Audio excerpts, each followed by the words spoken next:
사도행전 10장 30절에서 48절 성령이 행하시는 일이라는 주제를 가지고 여러 말씀을 나눠보도록 하겠습니다.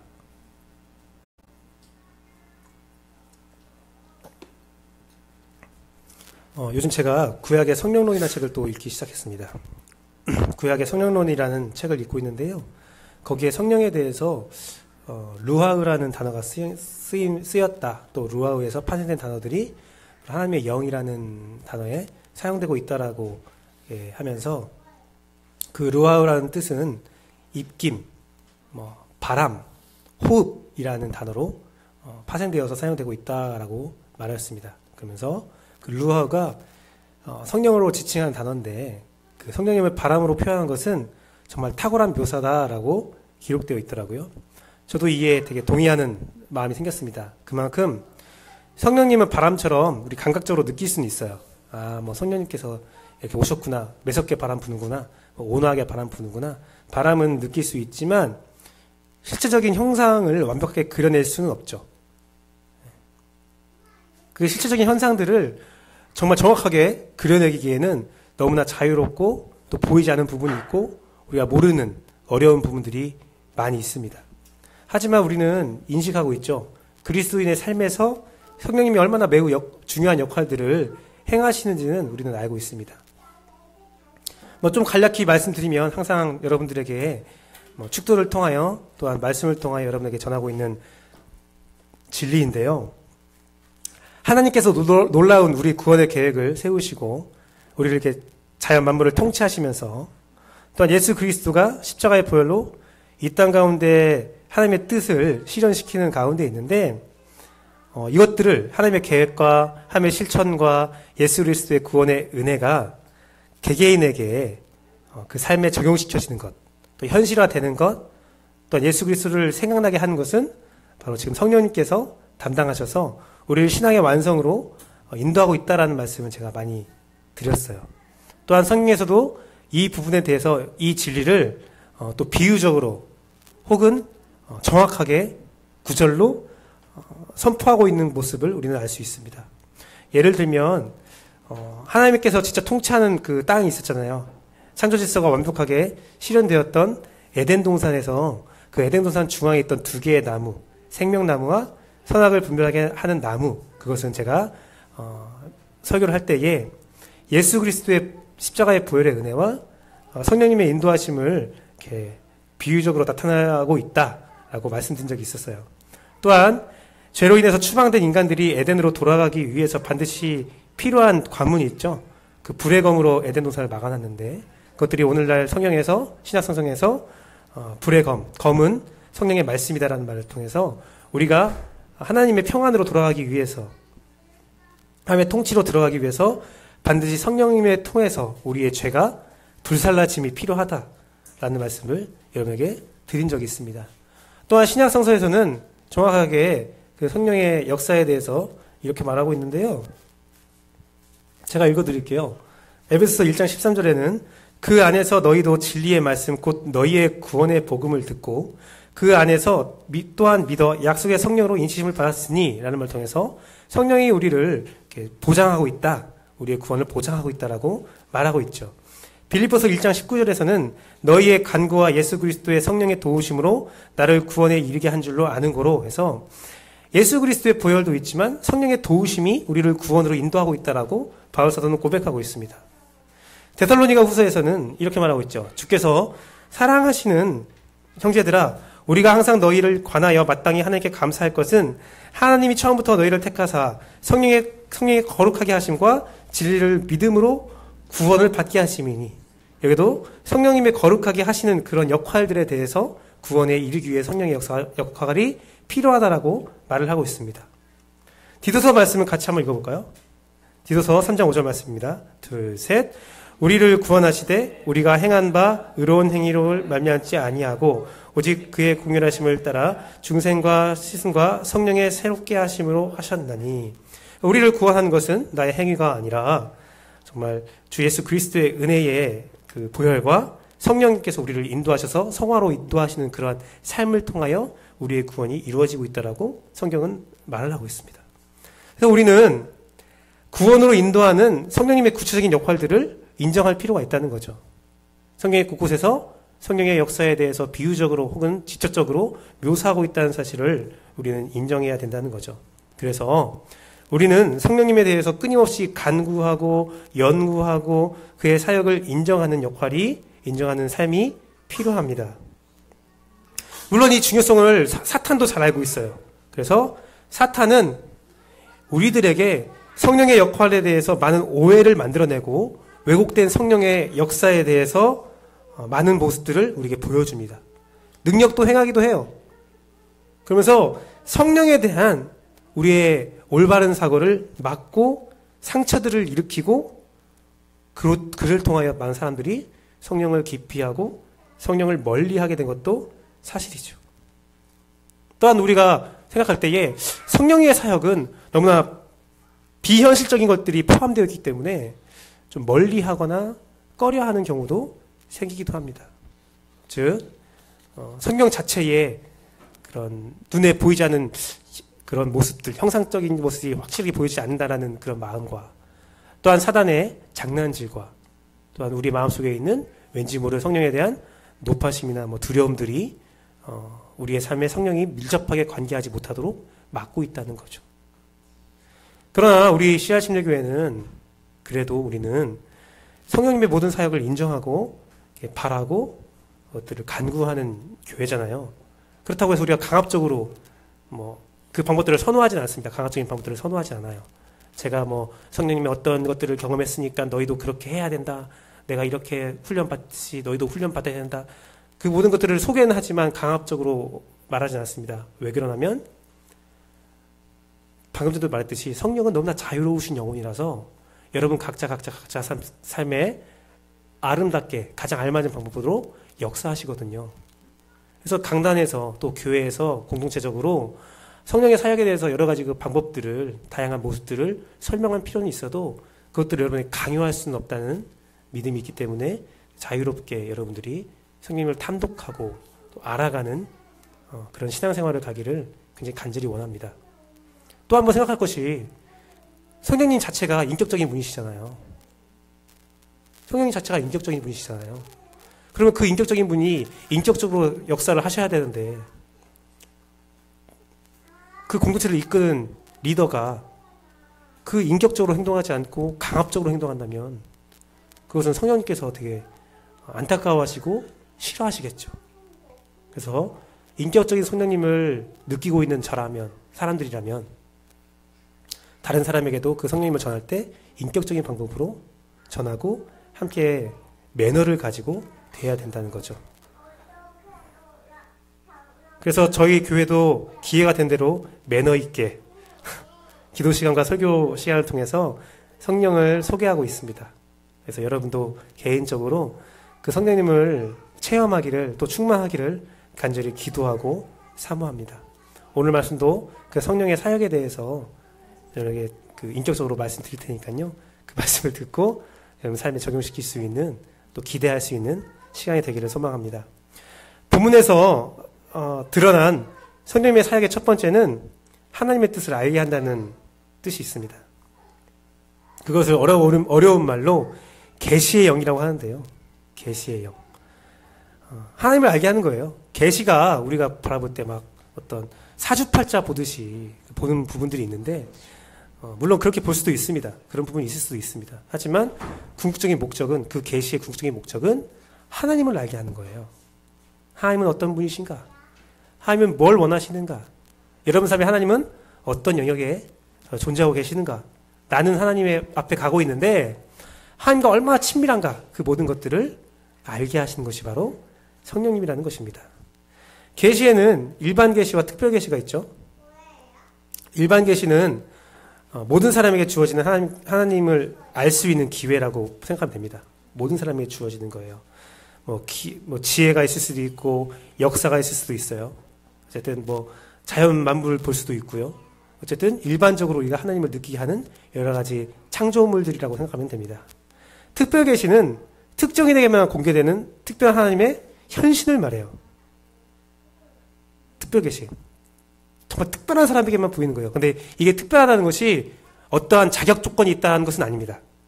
지금 제가 특별하다고 말한 것은 한 사람에게 혹은 뭐 두 사람에게 어떤 공동체에게 어떤 뭐라고 보면 특이한 말도 좀 이상하잖아요. 특별한 말이 그래도 얼마든 말인데 그것이 어떤 레벨에 있어야 된다, 어떤 훈련을 받아야 된다 그 말이 아니라 어떤 한정된 사람 또 한정된 공동체에 특별하게 하나님께서 현신하셔서 뭐 말씀을 통하여 환상을 통하여 어떤 현상을 통하여 자신의 뜻을 하나님을 알게 한다라는 내용입니다. 근데 현대적 교회에서는 이 특별 계시는 끝났다. 예수 그리스도 이후에 사도행전 시절 이후에 특별 계시는 끝났다라고 선언되기도 했었습니다. 하지만 개신교의 한 부분에서는 1988년에 모임을 가져서 현대적인 예언적 선지자적 사역을 인정하는 컨퍼런스를 하기도 했습니다.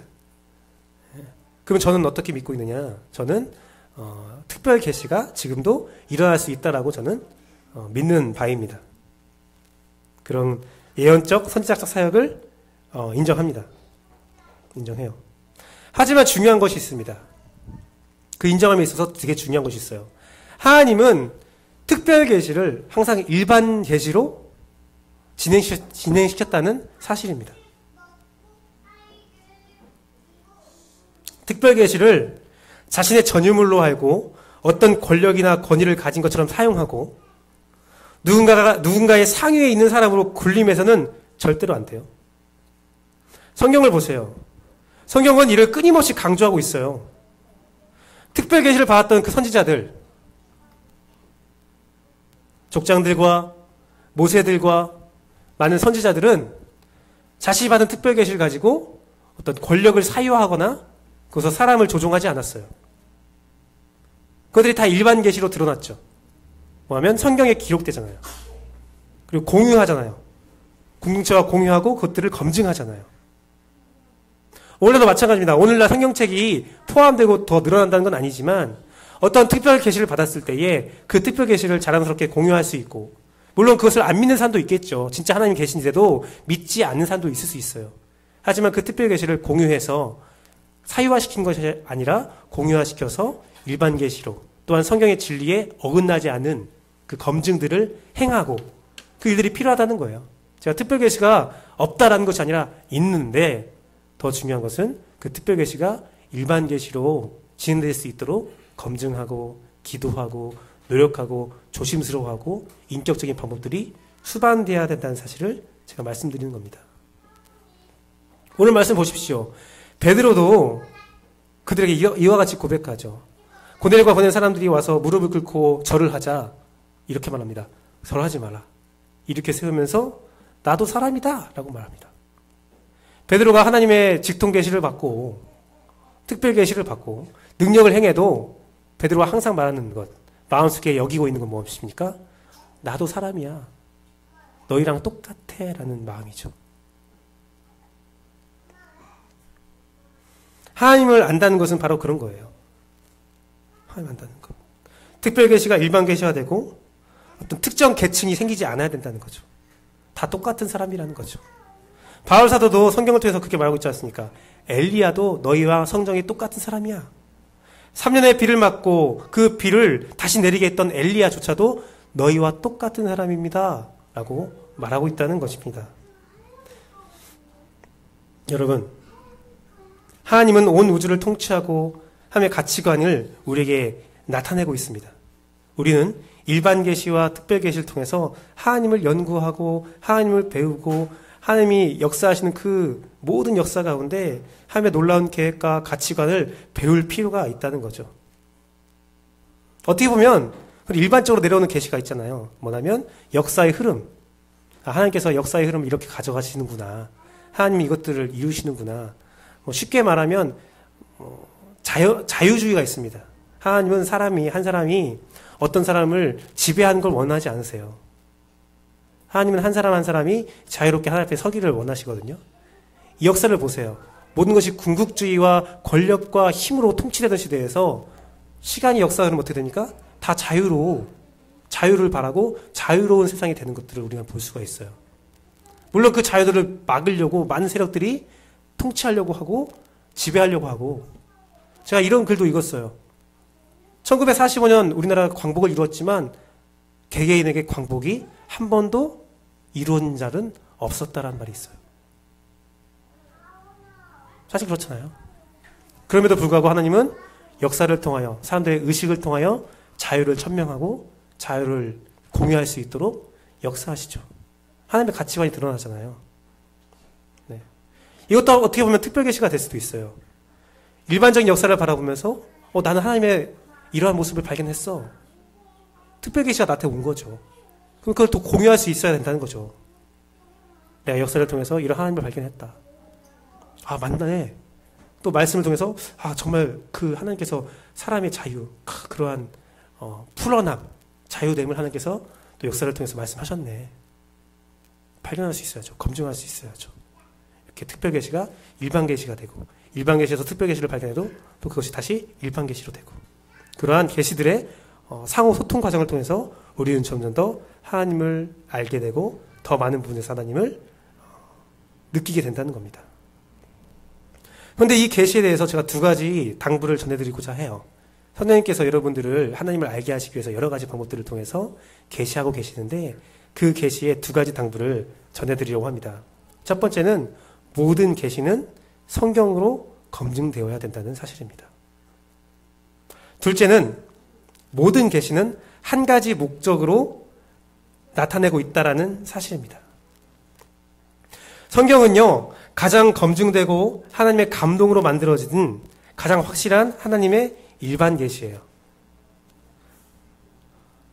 그렇기 때문에 모든 계시는 성경의 원리와 성경의 진리에서 벗어나면 안 되고 검증이 가능해야 된다는 거죠. 그래서 여러분들이 하나님의 계시를 잘 이해하기 위해서는 늘 성경을 가까이 하고 성경을 연구해야 될 필요가 있다는 겁니다. 어떻게 보면 성경을 더욱더 정확히 바라볼 수 있을까? 성경이 주는 또 다른 교훈은 무엇일까? 우리는 성경을 가까이 하고 탐독해야 됩니다. 또한 성경을 우리에게 잘 일러주는 많은 신학서적들과 모임에 참석해서 성경을 열심히 배울 필요가 있다는 거죠. 그것이 우리의 신앙을 지키는 가장 완벽한 방법입니다. 또한 제가 말씀드렸죠. 한 가지 목적을 위해서 성령님께서 계시를 하신다라고 하셨는데 그 모든 계시는 무엇을 나타내고 있냐면 예수 그리스도의 복음, 그 진리를 전하는 데 목적이 있습니다. 만약에 어떠한 계시가 예수 그리스도의 복음을 막고 있다면 그것은 성령의 계시가 아니라는 사실을 여러분이 깨달아 알아야 됩니다.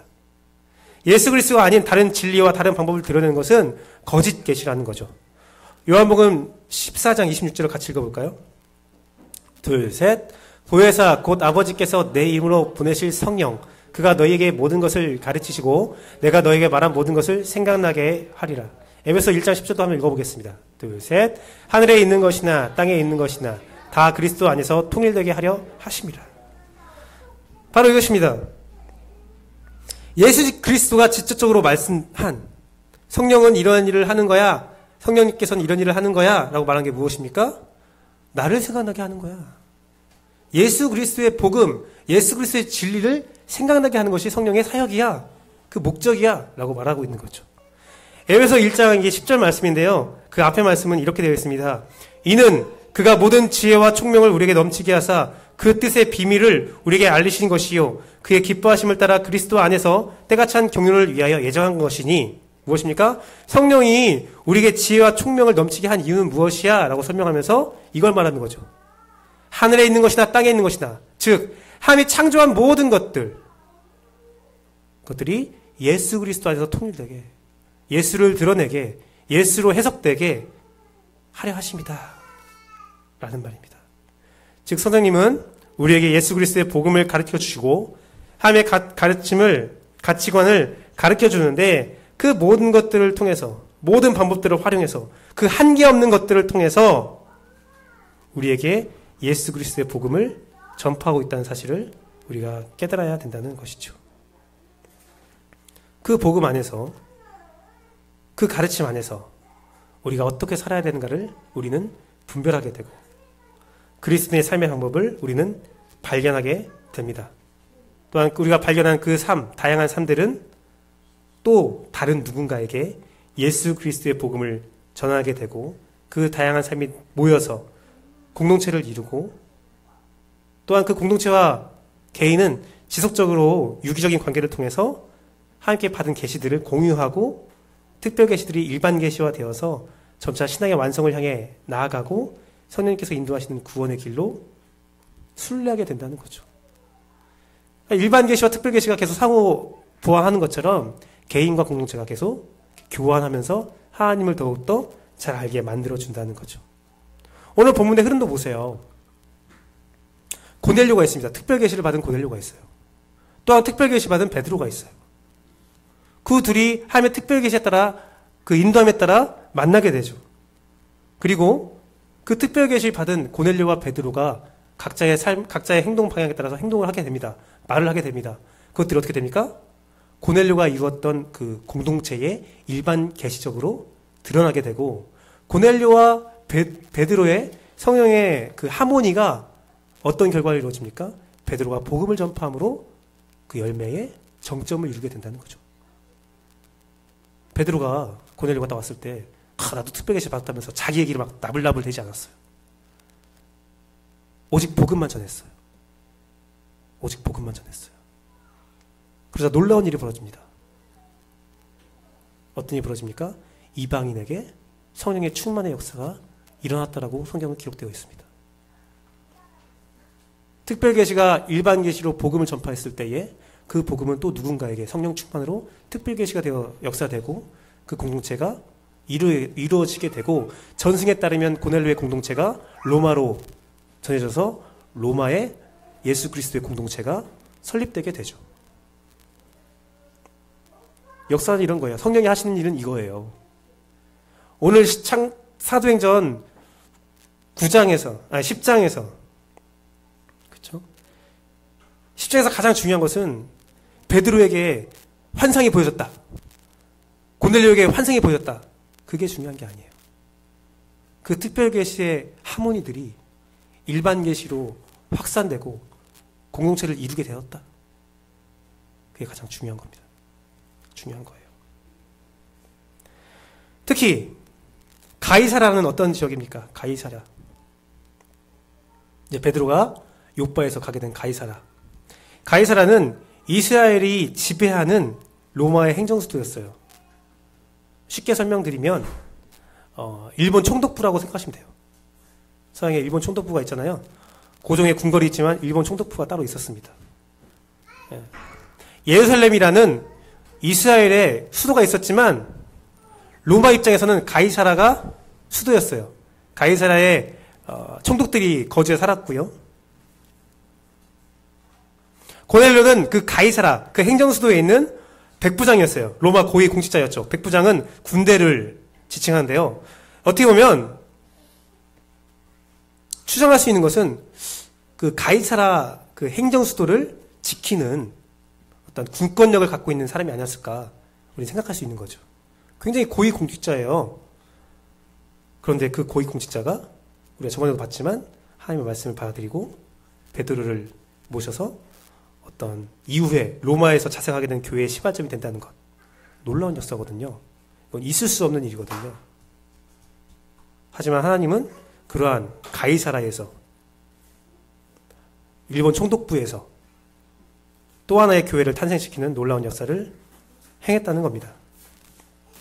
사랑하는 씨앗침례교회 성도 여러분, 제가 여러분에게 첫 번째 하나님의 사역에 대해서, 성령의 사역에 대해서 마무리 지으면서 여러분에게 꼭 전해주고 싶은 말씀은 뭐냐면, 성령님의 일하심은 하나님의 뜻을 알아가는 그 계시의 과정을 통해서 교회를 탄생시키고 있다는 사실입니다.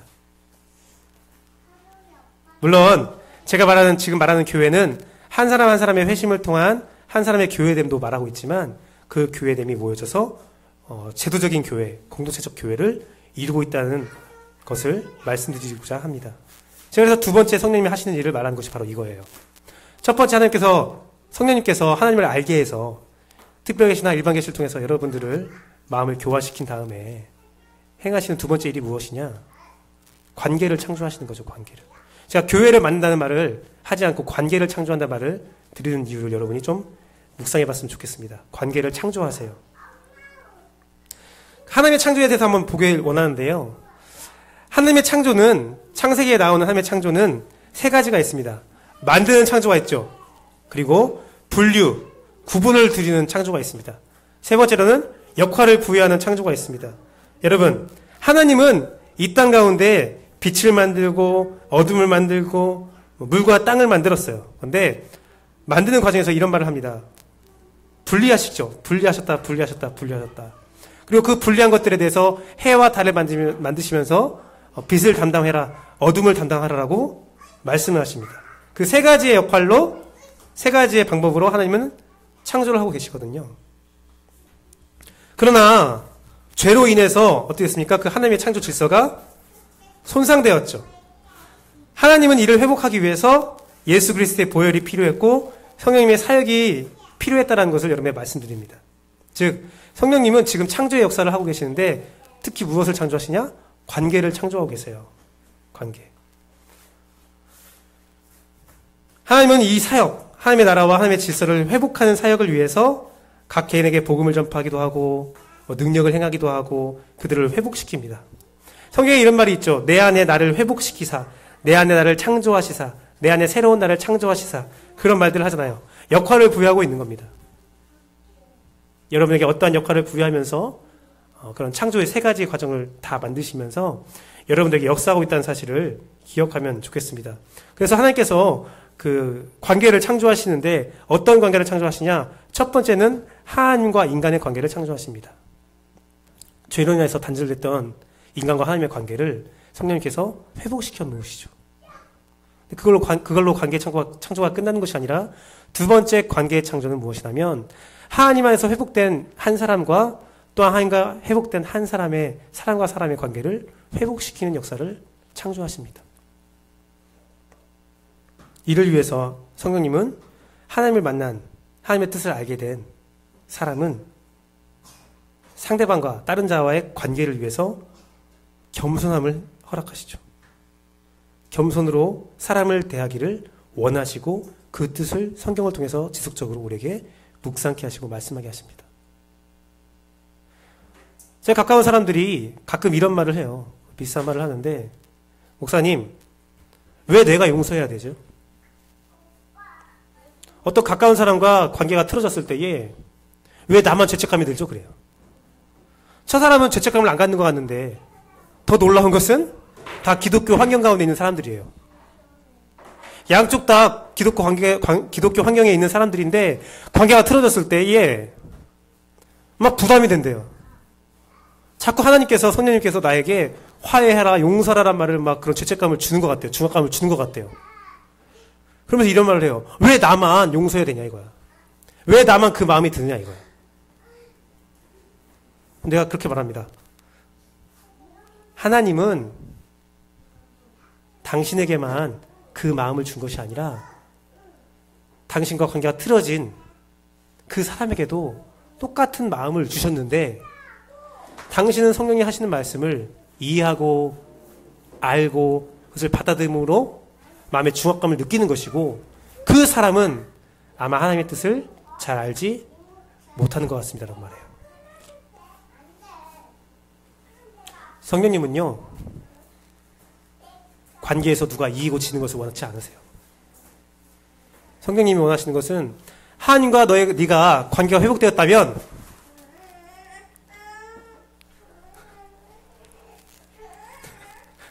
그렇죠? 관계가 회복되었다면 나 자신과 또 다른 사람과의 관계가 회복되기를 원하세요. 오늘 본문을 보세요. 특별 계시를 받았던 베드로와 고넬료가 서로를 향하여 그 겸손한, 존귀케 하는 그 행위들을 보세요. 고넬료가 이방인이었지만 베드로는 그와 함께합니다. 베드로와 신분적으로 아주 낮은 사람이었지만 고넬료는 그 앞에 무릎 꿇기를 주저하지 않습니다. 또한 고넬료는 지금까지 이 공동체의 가장 수장이었을 거예요.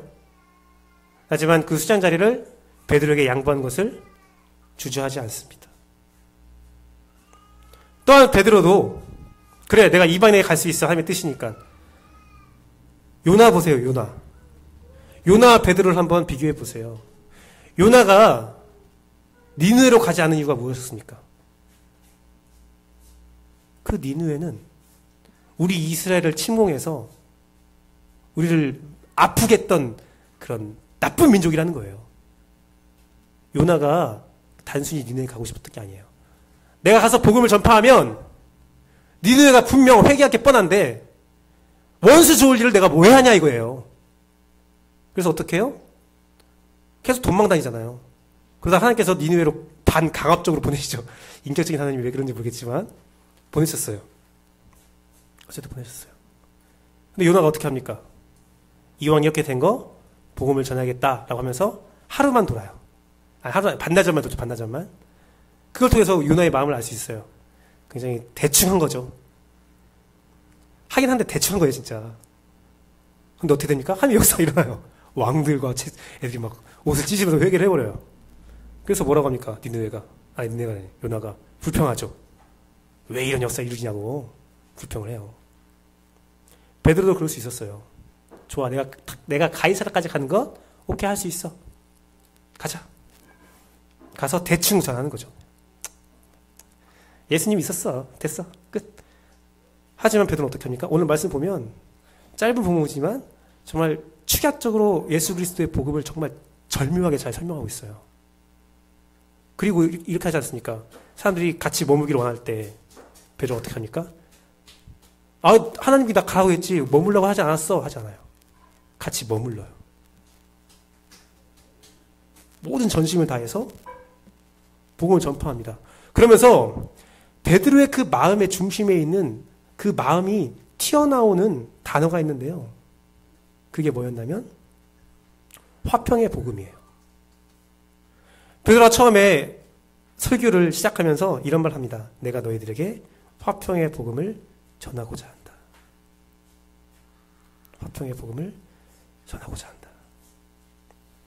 화평의 복음이 무엇입니까? 여러분, 우리는 평화와 화평의 단어를 되게 좀 그 차이를 모르고 사용하는 경우가 많아요. 평화나 화평이나 똑같은 거 아니에요? 네, 똑같은 말이죠. 마음의 상태는 똑같죠. 하지만 평화는 뭐냐면 내면적인 거예요. 혼란이 있고 환란이 있어도 내가 하나님 안으로 평안한 거예요. 내 마음이 평안한 거예요. 내 마음이 요동치 않는 거예요. 내 안에 하나님의 관계가 회복된 거죠. 성령님을 통해서 내 안에 하나님과 관계가 회복되어서 하나님과 소통하고 평화를 이루는 거죠. 그럼 화평은 무엇이냐? 내 바깥에 일어나는 평화예요. 하나님의 성령님의 인도하심을 통해서 내가 다른 자들과 평화를 유지하게 되는 거예요. 평화를 회복하게 되는 것을 화평이라고 해요. 즉 평화는 내 내면의 하나님과의 관계라면 화평은 내 외부의 사람과의 관계라고 생각하면 돼요. 그래서 베드로가 내가 너희에게 화평의 복음을 전한다 라는 말에는 뭐냐면 내가 복음을 전함으로 너희와 관계를 맺고 싶어 라고 베드로가 먼저 마음을 열은 거예요. 그게 화평입니다. 하나님의 창조 질서가 부서진 내 안에 하나님의 창조 질서를 회복하심으로 평화를 이뤘다면 하나님은 그 평화를 통해서 다른 자들과의 화평도 이끌어 내신다는 거죠. 내 안에 평화가 이루어지면 어떠한 일이 벌어지냐면 전에 나를 지배했던 모든 힘을 하찮게 여기고 내가 존귀하다 생각했던 모든 것들을 배설물로 여기게 되죠. 그 일이 어떠한 관계를 이루어집니까? 다른 사람과의 관계가 어그러질 때에 가장 핵심적인 가치는 무엇이냐면 자존심이거든요. 네. 존이라는 노래가 있잖아요. 그 윤종신의 존이라는 노래가 있는데 그 가사에 이런 가사가 있어요. 우리가 헤어진 이유가 내 작은 자존심 때문이었어라는 고백을 하잖아요. 우리가 관계가 회복되지 않을 때는 뭐냐면 내 안에 작은 자존심 때문에 회복되지 않거든요. 성령님은 그 자존심을 내 인생을 지배하던 자존심을 하찮은 걸로 여기게 하고 배설물로 여기게 해서 다른 사람과의 화평을 이루어 준다는 겁니다. 그런데요. 진짜 중요한 거 여러분께 한 가지 말씀드릴게요. 제가 설교를 쓰면서 정말 고민했고 기도했던 내용 중에 하나예요.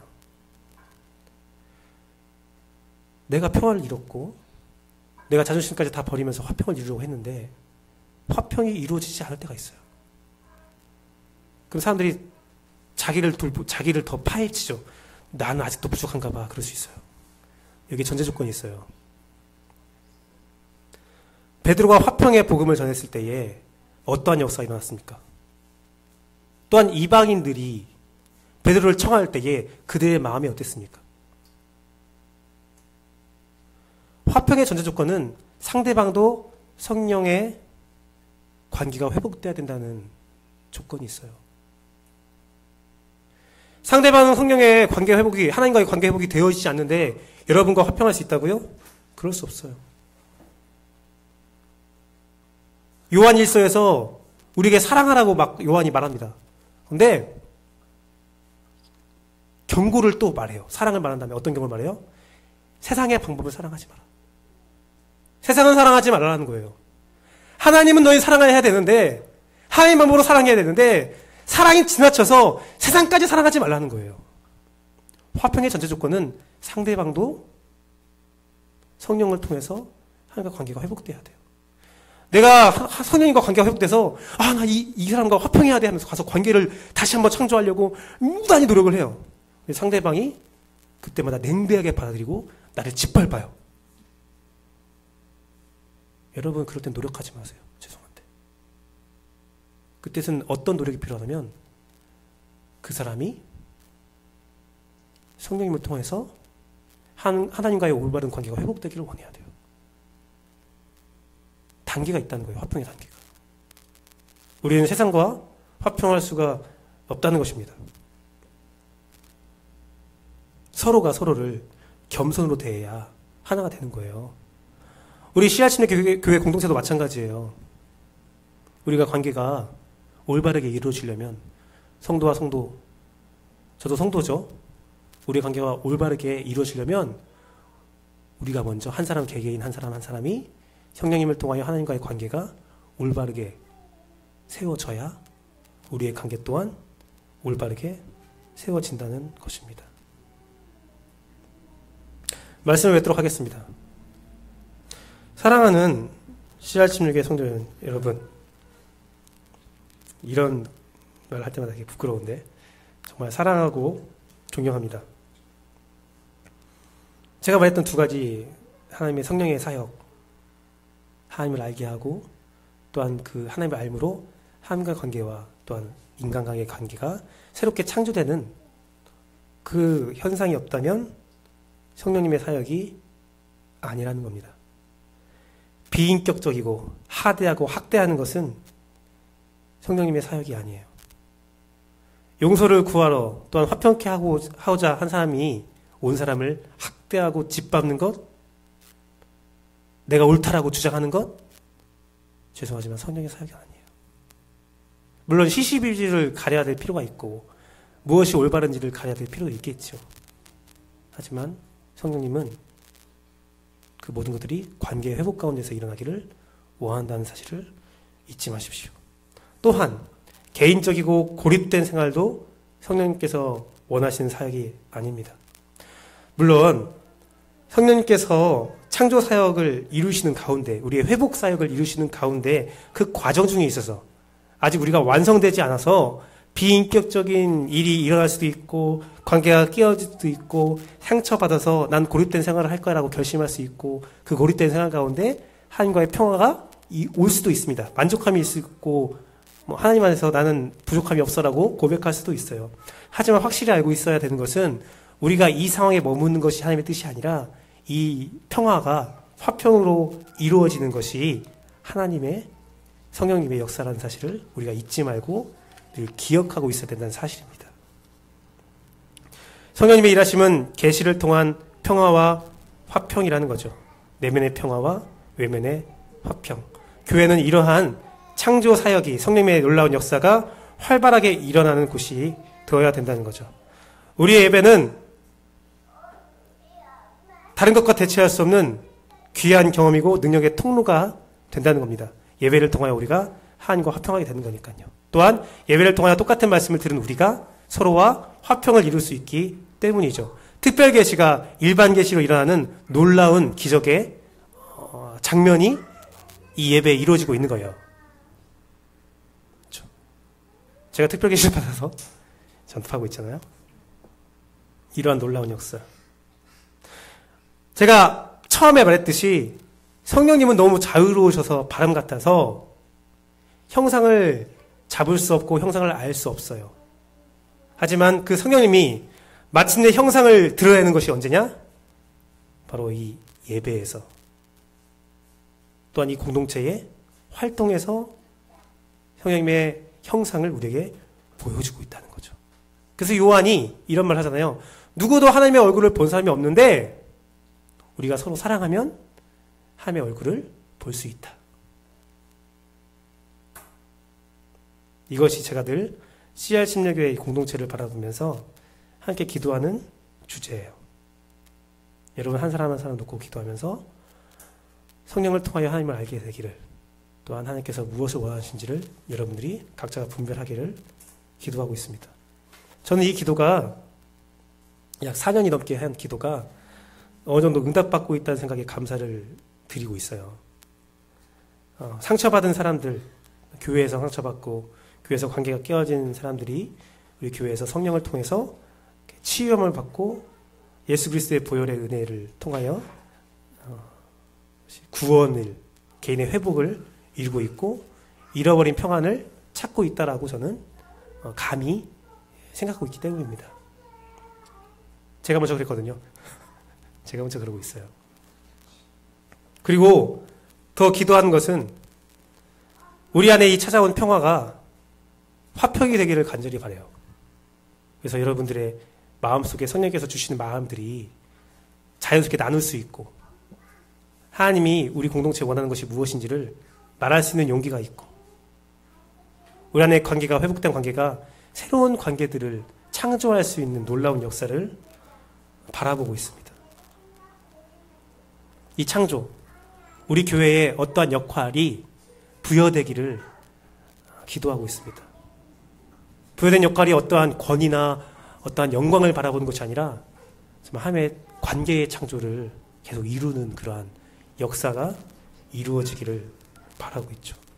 그래서 저는 더욱더 많은 관계에 상처받은 사람, 교회 다닐 수 없겠어, 교회는 더 이상 믿을 수 없겠어, 내가 예수는 믿겠지만 교회는 믿을 수 없어 라는 분들이 더 많이 왔으면 좋겠어요. 계속 회복이 일어났으면 좋겠어요. 그래서 다 똑같은 일을 하는 것이 아니라 그 각자가 또 각자가 하나님께서 원하시는 바가 말하고 그것들을 이룰 수 있는 교회가 되기를 간절히 바라요. 부담 없이 나올 수 있는 교회, 또한 부담 없이 나눌 수 있는 교회, 또한 부담 없이 화평을 이룰 수 있는 교회.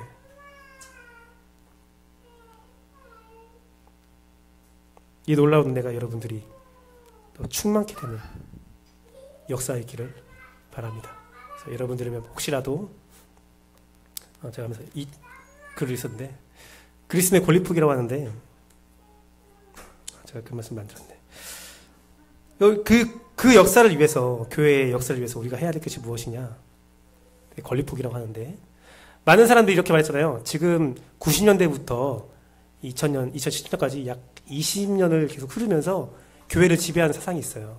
뭐냐면 더 귀한 일을 하기 위해서 너희가 많은 것들을 얻어야 된다. 높은 지위에 있어야 된다. 그런 말들을 하는데 사실 하나님은 그 말을 하지 않았거든요. 더 귀한 일을 위해서 내 것을 포기해야 된다라고 말씀하셨는데 우리가 좀 그러한 역사 우리 교회에서 이뤘으면 좋겠어요. 그러면 내 자존심, 내 시간, 내가 가져야 할 것들, 그것들을 조금만 더 포기하면서 우리 공동체에서 하고 싶은 거. 혹시 여러분들 이런 거 있잖아요. 기도하다가 예수님 믿다가 우리 교회에서 한번 실험해보고 싶은 신앙생활이나 그런 것들이 있을 수 있어요. 그러면 담대하게 말해서 그것들 우리 안에서 이루어지는 역사가 있으면 좋겠어요. 제가 이 설교를 쓰고 오늘 새벽에 책을 읽는데 조슈아 해리스인가요? 그 사람이 이거 썼던 책이 있어요. 뭐냐면 교회 다니지 마라 라는 책인데 노데이팅 있죠. 데이트하지 마라는 그 책을 쓴 저자인데 교회를 어떻게 다니지 말라면 데이트로 다니지 말고 잘 다녀라 하면서 막 여러 가지 말 썼는데 그중에 교회에서 할 수 있는 교회를 다님으로 유익을 얻을 수 있는 게 무엇이냐라고 하면서 한 줄을 썼는데 뭘 썼냐면 내가 예수 그리스도를 통하여 하나님을 통해서 알게 된 그 계시된 그 뜻, 또 내가 하고 싶은 것들을 마음껏 시험할 수 있는 곳이 교회래요. 근데 오늘날 교회는 그렇지 않잖아요. 교회에서 정한 것, 교회에서 행하는 것을 흡수되어야 교회의 일원이라 생각하는데 그게 아니라 정말 자유롭게, 우리 교회는 그런 교회잖아요. 제가 그것을 감사하고 있는 거예요. 제 권위와 여러분 권위가 동등한, 하고 싶은 것, 요구하고 싶은 것, 줄 수 있는 것 마음껏 말할 수 있고 마음껏 서로 화평을 이룰 수 있는 그런 교회, 그런 교회 되기를 바라고, 그것이 바로 성령의 참된 사역이라는 사실을 오늘 꼭 알고 가기를 소망합니다. 말씀을 마치면서 이 구절을 함께 읽어봤으면 좋겠어요. 오늘 말씀을 들었다면 이 구절이 다르게 보여질 거예요. 에베소 1장 17절에서 19절 말씀인데요. 제 색깔을 좀 바꿔서 좀 어지러운데 빨간색은 성령님께서 하시는 그런 외면돼 보이는 행위고, 녹색은 그가 원하시는 궁극적인 목적을 말하고 있는데, 같이 읽어보겠습니다. 둘, 셋. 우리 주 예수 그리스도의 하나님 영광의 아버지께서 지혜와 계시의 영을 너에게 주사 하나님을 알게 하시고 너희 마음의 눈을 밝히사 그의 부르심의 소망이 무엇이며 성도 안에서 그 기업의 영광의 풍성함이 무엇이며 그의 힘의 위력으로 역사하심을 따라 믿는 우리에게 베푸신 능력의 크심이 어떠한 것을 너희로 알게 하시기를 구하노라. 저는 이 말씀이 여러분의 삶의 현실적인 모습으로 나타나기를, 그리고 그것이 우리 안에 화평으로 이루어지기를 간절히 바라고 기도하겠습니다. 우리 함께 찬송 하나 하고 함께 기도하겠는데요. 우리 성령이 오셨네 함께 찬양하도록 하겠습니다.